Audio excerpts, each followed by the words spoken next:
ಮೂಲಕ ನಿಮ್ಮ ಪಾತ್ರದಲ್ಲಿ ಒಂದು ಮಾರ್ಕ್ ಮಾಡಿದಿರಾ, ಅದ್ಭುತವಾದ ನಟಿ ಅಂತ ಎಲ್ಲರೂ ಪ್ರಶಂಸೆಯನ್ನು ಕೊಡ್ತಾ ಇದ್ದಾರೆ. ರಕ್ಕಸಪುರದೋಳ್ ಸಿನಿಮಾದ ಪಾತ್ರದ ಬಗ್ಗೆ, ಈ ಜರ್ನಿ ಬಗ್ಗೆ ಪ್ಲೀಸ್. ಎಲ್ಲರಿಗೂ ನಮಸ್ಕಾರ. ನಮ್ಮ ಸಿನಿಮಾ ರಕ್ಕಸಪುರದೋಳ್ ತುಂಬ ಪ್ರೀತಿಯಿಂದ ಮಾಡಿರೋಂಥ ಸಿನಿಮಾ ಆ್ಯಂಡ್ ಅದು ರಿಲೀಸ್ ಆಗ್ತಿದೆ ಆ್ಯಂಡ್ ರಿಲೀಸ್ಗೆ ಹತ್ತಿರ ಬರ್ತಿದೆ ಅನ್ನೋದೇ ನನಗೆ ಸಿಕ್ಕಾಪಟ್ಟೆ ಖುಷಿ. ಅದರಲ್ಲೂ ಸುದೀಪ್ ಸರ್ ಬಂದು ನಮ್ಮ ಟ್ರೈಲರ್ ಲಾಂಚ್ ಮಾಡಿರೋದು ನನಗೆ ಇನ್ನೂ ಖುಷಿ.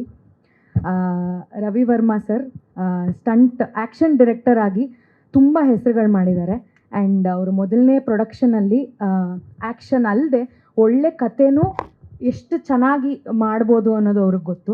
ಆ್ಯಂಡ್ ಪ್ರೇಮ್ ಸರ್ ಒಳ್ಳೆ ಕ್ವಾಲಿಟಿ ಸಿನಿಮಾ ಮಾಡೋದು ಅವ್ರಿಗೆ ಗೊತ್ತು. And William David sir cinematography ಗೊತ್ತು. ಅರ್ಜುನ್ ಜನ್ಯ ಅವರು ಬ್ಯೂಟಿಫುಲ್ ಮ್ಯೂಸಿಕ್ ಮಾಡ್ತಾರೆ. ಆ್ಯಂಡ್ ರಾಜ್ ಬಿ ಶೆಟ್ಟಿ ಅವ್ರಿಗೆ ಒಳ್ಳೆ ಆ್ಯಕ್ಟಿಂಗ್ ಗೊತ್ತು. ನಮ್ಮ ಡೈರೆಕ್ಟ್ರಿಗೆ ಕತೆ ಗೊತ್ತು.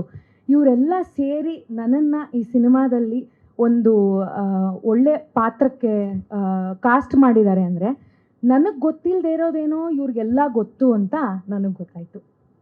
ಅಷ್ಟೇ. Thank you so much. ನನ್ನ ಕೋ ಆ್ಯಕ್ಟರ್ಸ್ ಸ್ವಾತಿಷ್ಠ, ಅನಿ, ಗೊಂಬೆ ಎಲ್ಲರಿಗೂ ಥ್ಯಾಂಕ್ ಯು. ಆ್ಯಂಡ್ ಎಲ್ಲ ಕ್ರೂ ಮೆಂಬರ್ಸ್ ಎಲ್ಲರಿಗೂ ಥ್ಯಾಂಕ್ ಯು. ಆ್ಯಂಡ್ ಫೆಬ್ 6 ಸಿಗೋಣ.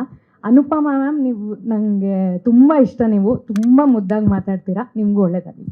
ಥ್ಯಾಂಕ್ ಯು ಅರ್ಚನಾ ಅವರೇ. ರಕ್ಕಸಪುರದೋಳ್ ಎಲ್ಲರ ಪ್ರೀತಿಯನ್ನು ಗೆಲ್ಲಿ ಅಂತ ವಿಶ್ ಮಾಡ್ತೀವಿ. ಇಬ್ರಿಗೂ ಥ್ಯಾಂಕ್ ಯು ಸೊ ಮಚ್.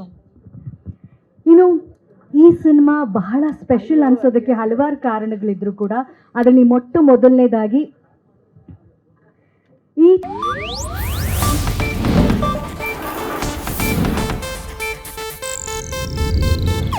ಇದು ಏಷ್ಯಾನೆಟ್ ನ್ಯೂಸ್ ನೆಟ್ವರ್ಕ್ ಪ್ರಸ್ತುತಿ.